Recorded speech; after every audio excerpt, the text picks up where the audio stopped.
In 1872, in the quiet state of New Hampshire, workers were digging post holes near the shore of a vast lake called Winnipesaukee. As they cleared away the mud and clay, they struck something hard. Pulling it out, they found a small, dark, egg-shaped stone. It was perfectly smooth, almost polished, and covered in strange, intricate carvings. From the very first moment they held it, everyone who saw it realized something was profoundly wrong.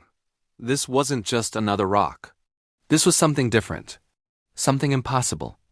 The carvings didn't match any known Native American tribe in the region. The symbols didn't belong to any culture they recognized, and some of the patterns, well, they weren't supposed to exist in America at all. What was this strange stone? Who carved it and placed it there? And why does it look like a puzzle, with pieces from ancient civilizations separated by thousands of miles and thousands of years? This is the story of the Lake Winnipesaukee Mystery Stone, an artifact that defies every easy explanation and threatens to rewrite the history of America as we know it. The story begins with those workers. Imagine the scene. A group of men, probably expecting nothing more than a day of hard labor, suddenly holding a piece of history that doesn't fit. The stone is small enough to fit in your hand, about 4 inches long and 2.5 inches thick. It's made of a type of quartzite, a very hard rock, which makes the intricate carvings even more impressive. On one side, there's a haunting, abstract face with sunken eyes and a thin mouth. Below it, an ear of corn stands on a stalk.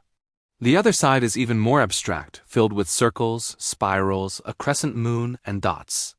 But perhaps the strangest features are the 2 holes drilled perfectly through the stone from top to bottom. The holes are straight and uniform, as if made with a power drill. But this stone was supposedly carved hundreds, if not thousands, of years ago. When news of the discovery broke, the first and most obvious theory was that it was a Native American artifact. Local historians and collectors examined it, trying to connect it to the Algonquian-speaking tribes who had lived around the lake for centuries. But there was a huge problem with this theory. No tribe in New England, or even in North America, had a tradition of creating anything like this. Their art, their tools, their symbols, none of it matched. The stone was an anomaly, an artistic orphan with no known parents. The face didn't look like any traditional native depiction. The geometric patterns were completely foreign. So if the original inhabitants of the land didn't make it, who did? This question opened the door to a flood of far more exotic and controversial theories. Theory number 2 was that the stone was Celtic. Proponents pointed to the spirals and geometric designs, arguing they bore a striking resemblance to ancient Celtic or even Norse art found in Europe. This was an electrifying idea.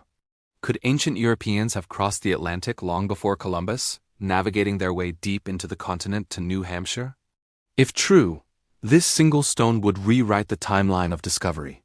But archaeologists and mainstream historians quickly shut this theory down. The stone was reportedly found buried deep in the clay, suggesting it was ancient. For Celts or Vikings to have left it there, it would mean they had a significant presence in the area. Yet there is absolutely zero supporting archaeological evidence. No settlements, no tools, no graves, nothing. It was just one stone in one lake, with a story that was too fantastic to believe without more proof. The Celtic theory, while romantic, was a dead end. This led to theory number 3, which was even stranger. Some observers looked at the symbols and saw connections to the other side of the world entirely. A sun symbol here, a wedge-shaped carving there. They argued it resembled cuneiform or other ancient scripts from the Middle East. Could this stone be a relic from a lost Sumatran trading post, as one imaginative writer suggested? Or perhaps a message left by Phoenician sailors? The idea that one small stone could contain designs from multiple civilizations that supposedly never met is mind-boggling. It's like finding a single document written in Latin, Chinese, and ancient Egyptian hieroglyphs. How could that be possible? It suggests a level of global contact in the ancient world that mainstream history says never happened. Yet there it was, etched into a single enigmatic object. The stone wasn't just a mystery, it was a paradox. For over a century, the stone remained a curiosity, passed from one owner to another before finally landing at the New Hampshire Historical Society in 1927. Scientists and historians would periodically examine it, each coming away more puzzled than the last. They tested the rock itself and confirmed it wasn't a local type of stone. It was foreign to the Lake Winnipesaukee area. This meant it was either brought from a great distance or traded over a long period. They also confirmed it wasn't shaped by natural geological processes. The smooth, ovoid shape was deliberate, crafted by a skilled hand. And the carvings weren't just random scratches. They were precise and intentional. Whoever made this stone knew exactly what they were doing. They were an artist, a craftsman, and maybe something more. The deeper they looked, the stranger it got. The tools used to create it seemed far too advanced for any primitive culture.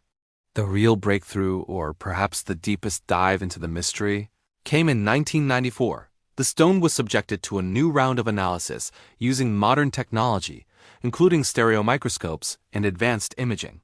This was the first time anyone could look at the carvings with such incredible detail. And what they found was astonishing.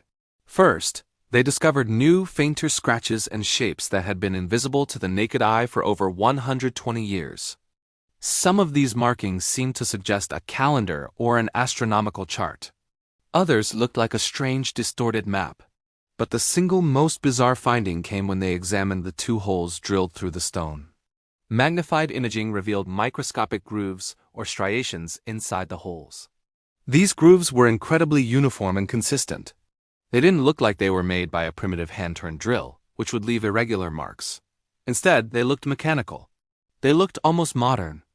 It was as if the stone had been drilled with a high-speed precision tool thousands of years before such tools were supposed to exist in America. This finding threw everything into chaos. If the stone was an ancient artifact, how could it have been made with what appeared to be modern machine tools? And if it was a modern forgery, who would make such a thing and why?